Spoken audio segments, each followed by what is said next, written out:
Cover 4 high school football in the Valley. Welcome back. Much more football headed your way. Starting small, but with big implications. The LYFORD Bulldogs taking on San Diego for the District 16 3A title and the first seed in the playoffs tonight. The Bulldogs, reliable big-time scorers all season, but this first half a little slow. Caleb Klosterman calls his own number. Nice little first down run. And they're going to finally find the end zone. Klosterman to Matt Sanchez for the score. Bulldogs will get on the board first.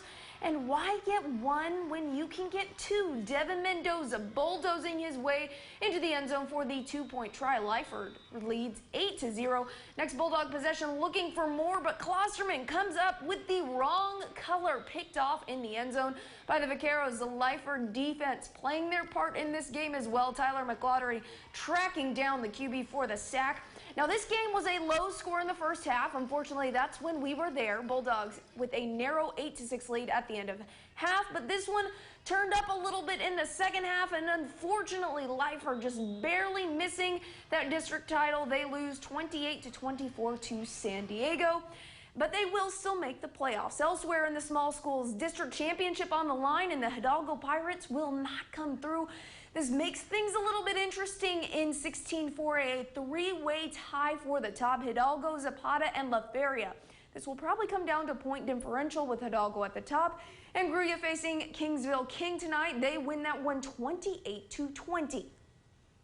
Shocking news coming from Hidalgo, but hey. It's 2020. Weird things happen. Weird things are happening, right? It's okay. We now move on to District 32 6A. You may see with the WESLACO Panthers, one of the newest teams to the district, and tonight we got to see them for the very first time, and what a time it was, taking on the Harlingen South Hawks, or better yet, dominating the Harlingen South Hawks. First drive, Jesse Hernandez, easy TD run. This time, quarterback Rodney Garza, he says, I'm going to get one for myself. Getting into the end zone, looking like Jacob Cavazos of old. And then these boys decided, hey, you've got one, I've got one, let's team up. 3rd and 1,000,000. Let's run the screen. Garza to Hernandez on the screen, down the left side, into the end zone, cruising like he's running a limousine down Broadway. Easy touchdown for WESLACO. They dominate this ball game, up 21-0 at half, finish up 28-14 in the final. And Amanda, it just got better from this in 32A action, didn't it? Yeah, I think I need to step up my metaphor game after all of yours. More 32-6A action. The Los Fresnos Falcons hosting the San Benito Greyhounds. And you'd think we need to get ready for the ground game in this one. We've seen Los Fresnos play first possession at the goal line. Kyler Castellana making it happen for San Benito. Greyhounds will get on the board first. And I warned you about that ground game. Both sides have it. Adrian Longoria on the run, and he is off to the races up the right side. The Falcons striking right back, and they love slipping in those extras. Matthew Padilla around the corner into the end zone. 2-point conversion is good, but the Falcons take over 8-7, but the Hounds, they refuse to be held. San Benito, Elijah Hernandez scrambles, finds his man upfield. Justin Martinez on the end of it, in for the score. Greyhounds back on top. San Benito holds the Falcons offense right back at it, and I promise that was not the same play. If it works, why not? Hernandez, Martinez, just short of the goal line. They would punch it in on the next play. San Benito back on top. Our final from Los Fresnos, 62-8. That is surprising. San Benito, they came to play. Moving on to Harlingen, playing host to the Chiefs of Donna North.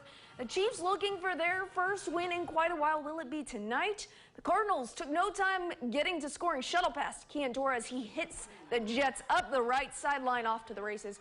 Harlingen up 7-0 early, but Donna North taking absolutely no time to respond. Robert Gomez finds Chris Castillo behind the Cardinal defense, and he will take it to the house. What a play for the Donna North Chiefs.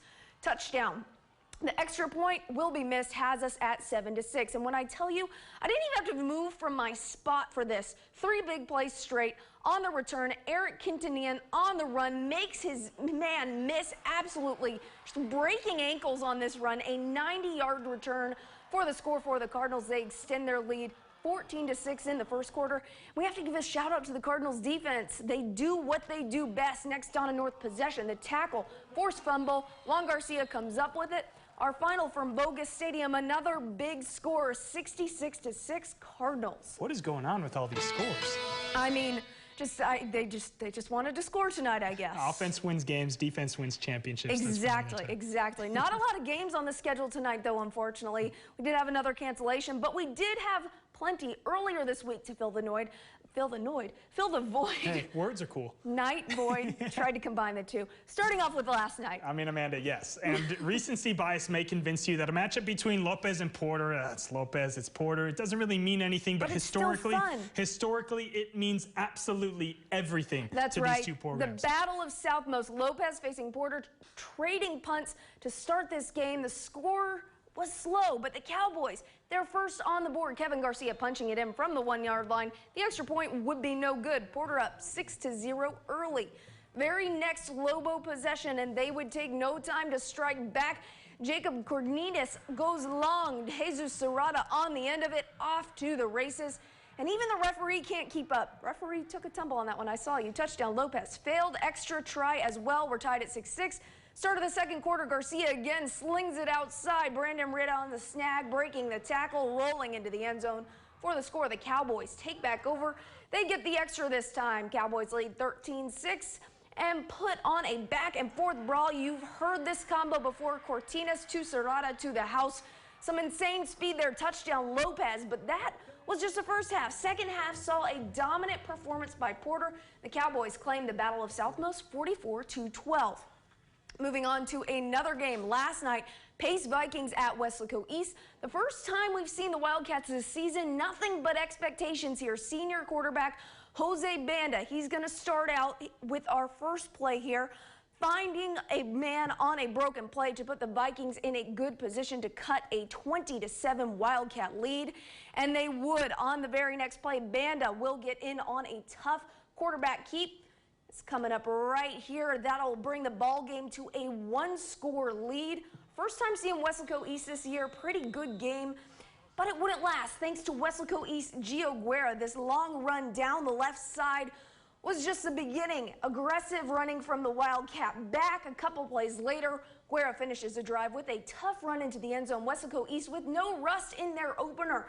They top Pace 44-34. Gio Guerra's been an absolute menace in the Valley for quite some time. Excited to see what Coach Burgett and the Weslaco East side can do. But hey, now let's take you back to Wednesday. We go back to down in Sam Stadium, Brownsville, ROWE visiting Brownsville veterans, and veterans with a chance on 3rd and goal, but the Warriors D coming up big. Quarterback Marlon Montelongo looking for a place to go, and he has absolutely nowhere to go. Stuffed by the Warrior defense early on, and then ROWE's Diego Pacheco, he emerges with a huge 63-yard run, shaking the cameraman, shaking some tacklers, but not missing the end zone. He carouses down the left side into the end zone. Big touchdown for the Warriors. But again, offense is cool, apparently from today, but defense ultimately wins championships, and the ROWE defense was coming up big earlier this week. A huge interception, bounces around like a pinball machine, but it comes down into a ROWE defender, and they are absolutely rocking. And who do they rock with? Well, none other than Mr. Pacheco. Taking it to the house again, down the right side.